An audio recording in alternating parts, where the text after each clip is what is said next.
राम मंदिराच्या दानपेटीतले पैसे चोरले जात आहेत, चांदीच्या विटा चोरल्या गेल्या आहेत. शिवसेनेने देणगी दिली होती, तिचं काय झालं माहिती नाही.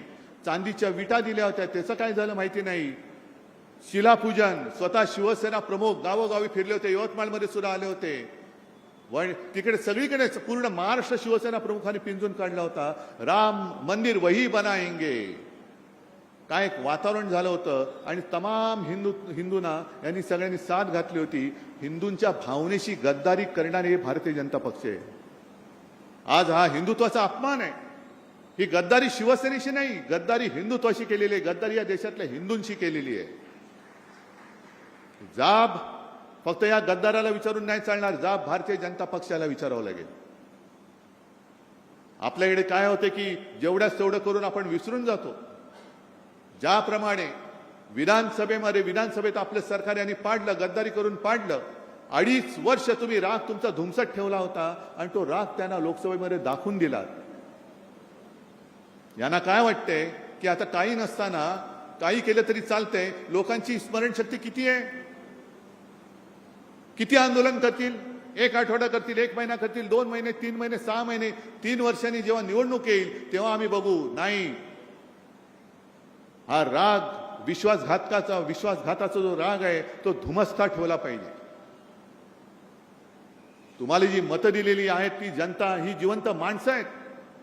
त्यांच्या न्याय हक्कासाठी म्हणून तुम्हाला मतदार तिकडे त्यांनी खासदार बनवून पाठवलं होतं. आणि विकास निधी कोणाला लागतोय? विकास निधी फक्त काय भाजपच्या बापाच्या मालकीचा आहे का? भाजपच्या विरुद्ध जे खासदार निवडून आले तिकडे भाजपचे मतदार नाहीयेत. आणि भाजपच्या विरोधात ज्यांनी मतदान केली ती जनता माझ्या समोर आहे. पूर्ण राज्यभर देशभर पसरलेली आहे. ही जनता तर काय पाकिस्तानमधून आलेली नाही ना. आणि मग विकास निधीसाठी जर का काम अडलं असतं तर जो उल्लेख आपल्या आमदार साहेबांनी केला, देरकर साहेबांनी केला, तुकडोजी महाराज, गाडगे महाराज, यांना का विकास निधी लागला नाही? गाडगे महाराजांनी सुद्धा इकडे या विदर्भात खूप काम केलं. दशसूत्र त्यांची प्रसिद्ध आहे. जो भुकेला असेल त्याला अन्न देणं, जो तहानलेला असेल त्याला पाणी देणं, ज्याच्याकडे घर नाही त्याला घर देणं, ज्याच्याकडे वस्त्र नाही त्याला वस्त्र देणं आहे. आणि त्यांनी उभं केलं, एक समाजकार्य उभं केलं, स्वच्छता मोहीम राबवली. कुठे विकास निधी वाचून त्यांचं काम अडलं होतं? कोणतेही सत्तापद त्यांनी भोगलं नव्हतं. ना कधी आमदार झाले होते, ना कधी खासदार झाले होते. पण लोकांना शिक्षण दिलं म्हणून इतक्या वर्षानंतर सुद्धा लोक मुख्यमंत्री किंवा या गद्दाराला मानण्याच्या ऐवजी गाडगे महाराजांना नमस्कार करतात, तुकडोजी महाराजांना नमस्कार करतात. तुकडोजी महाराजांना सुद्धा राष्ट्रसंत म्हणतो. का म्हणतो आपण? आज आपण सगळे हिंदू म्हणून जय श्रीराम म्हणतोच, जय शिवराय सुद्धा बोलतो, हर हर महादेव सुद्धा म्हणतो. तसंच तुकडोजी महाराजांची जी काही भजनं होती त्या भजनातनं त्यांनी एक राष्ट्रभक्तीचं बीज रोवलं. ते या विदर्भामध्ये रोवलं आहे. त्यांच्याकडे पैसा अमाप आहे, साधन सामुग्री अमाप आहे. आमच्याकडे काय आहे? आमच्याकडे जिवंत माणसं आहेत. आणि तुकडोजी महाराज जे बोलले होते, तुकडोजी महाराज जे बोलले होते, जे शब्द, कदाचित शब्द मला आता पूर्ण शब्दाच्या आठवणार नाही. पत्थर सारे बॉम्ब बनेंगे, भक्त बनेगी सेना, झाडू झडेले शस्त्र बनेंगे, नाव लगेगी किनारे. काय नाही तर आहेत ना, दगड आहेत ते बॉम्ब बनतील. सगळी माझी भक्तांची सेना आहे, ते सैन्य होईल. हातामध्ये जे काही आहे ते शस्त्र होईल. आणि त्यातनं आपल्याला स्वातंत्र्य मिळालेलं आहे. स्वातंत्र्य हे निवडणूक जिंकून मिळालेलं स्वातंत्र्य नाहीये, तर इंग्रजांशी लढून मिळवलेलं स्वातंत्र्य आहे. मग तेव्हा लोकमान्य टिळक बोलले असते, काय करणार, विकास निधी मिळत नाही. महात्मा गांधी बोलले असते विकास निधी मिळत नाही. कशाला? आज जे तिकडे बसलेत फोडाफोडी करणारे त्यांनाच मी विचारतोय. अटलजी तर गेले, अडवाणी साहेब आज त्यांना तुम्ही अडगळीत टाकले. काँग्रेसशी लढत असताना यांना कधी विकास निधी चणचण भासली नाही ती? अटलजी आणि अडवाणीजी कधी जर त्यांनी असं म्हटलं होतं आम्ही आता काँग्रेसमध्ये जातो कारण आम्हाला विकास निधीच मिळत नाही, तर मोदींचा राजकीय जन्म झाला असता का?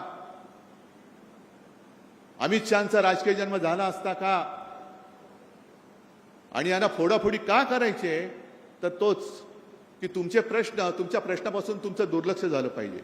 पीक विमा नाही मिळाला तरी चालतंय, तुम्हाला दुसरं काहीतरी दिलं का तुम्ही त्याच्या मागे लागता.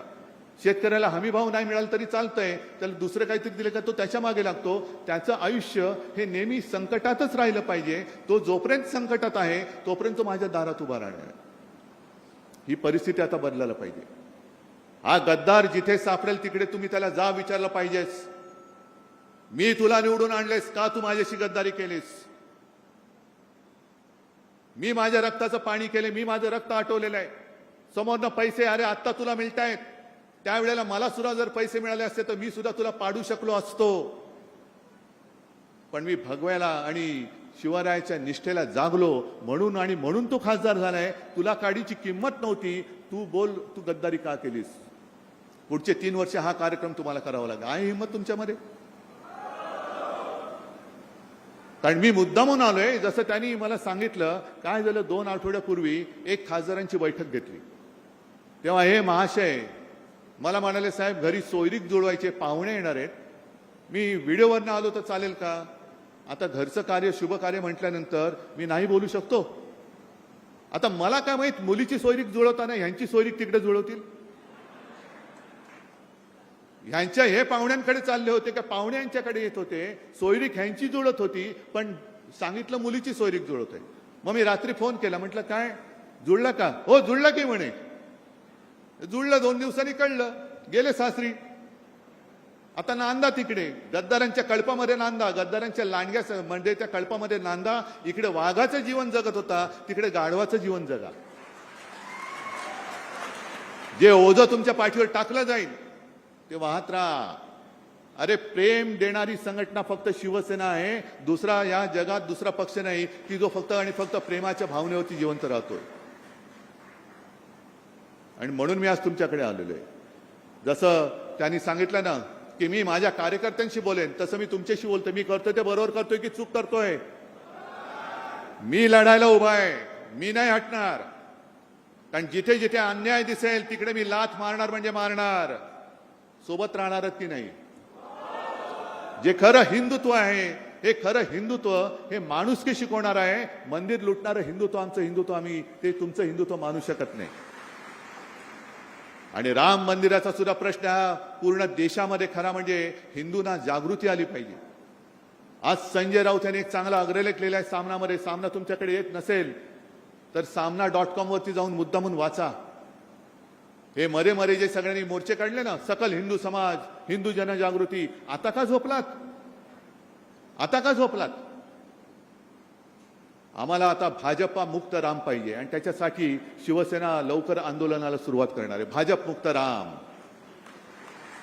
जो एक विळखा या भोंदूंच्या गरड्यामध्ये राम आमचा प्रभू श्रीराम सापडलेला आहे, त्या श्रीरामाला त्या भोंदू हिंदूंकडनं सोडवण्यासाठी शिवसेना पुढाकार घेईल आणि शिवसेना पहिली ठिणगी महाराष्ट्रामध्ये टाकेल. आणि तेव्हा मला गद्दारांना विचारायचे, जे बाळासाहेबांचे विचार हे बाळासाहेबांचे विचार आहेत. आहे तुमच्यामध्ये हिंमत त्या गद्दाराला विचारा. हिंमत आहे, जाऊन विचारू शकता तुम्ही मोदींना. पीक विमा का मिळाला नाही लोकसभेमध्ये तोंड उघडू शकता. आहे हिंमत. शेतकऱ्याला हमी भाव मिळत नाही, शेतकऱ्याच्या आत्महत्या चाललेल्या आहेत, नीटचे पेपर फुटतायत, महिलांवरती अत्याचार वाढतायत, राम मंदिर लुटलं जात आहे, मध्य प्रदेशमध्ये तिथले मुख्यमंत्र्यांच्या नावाने लूट चालू आहे. हे सगळे प्रश्न विचारण्याचं धाडस या गद्दारांच्या रक्तात आहे का, शिल्लक राहिलंय का, की तुमचं रक्त हे गद्दारीने नासून टाकलेलं आहे. हा जो स्वाभिमान आहे, ही जी हिंमत आहे, ही जी धमक आहे, म्हणून शिवसेना पाहिजे. हे शिवसेना का संपवायला निघालेत मला कोणी प्रश्न नाही विचारायचा. प्रश्न विचारण्याचं धाडस फक्त शिवसैनिक करू शकतो. म्हणून शिवसेना संपवा. नाही संपू शकत. जोपर्यंत प्रश्न संपत नाहीत, जोपर्यंत हा हृदयामध्ये आग लागलेला शिवसैनिक संपू शकत नाही, तोपर्यंत ठाकरे आणि शिवसेना कोणी संपू शकणार नाही.